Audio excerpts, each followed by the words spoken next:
در پیروی با اقدام سرور دولت اوید دستگیری طبقه‌های نیازمند نفران امکانات محدود داشته از جانب مقامات اجرایی حاکمیت دولتی ناحیه وسه و کمیته اجرایی حزب خلقی دموکراتی تاجیکستان در ناحیه در عرفه سال نو میلادی به کودکان امکاناتشان محدود ستاره تحفه‌های عیدانه تقدیم کرده شدند.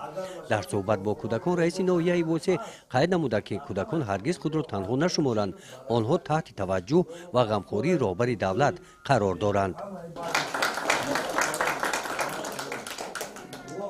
ما میندار هستیم از دستگیری های بی‌واسطه‌ای پیشوای ملت، اساسگزاری صلح و وحدت ملی، پرزیدنت جمهوری تاجیکستان محترم امامعلی رحمان که همیشه دستگیری می نماید من همین طبقه نیازمندی جامعه را و این کودکان در مرکز با تمام شرایط فرا گرفته شده تحت غمخواری های بی‌نظیری سرور دولت قرار دارند و ما کارمندان کوشش میکنیم کودکان را در روحیه وطن دوستی، خویشتن شناسی، تعلیم و تربیت نموده در پیشرفت و شکوفایی، در بنیادکاری و سازندگی وطن محبوب سهم با سزای خود را گذاریم.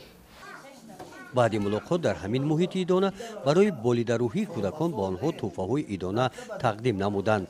والدان کودکان برای توجه و غمخوری نسبت کودکان به رهبر دولت اظهار منتداری بیان کردند.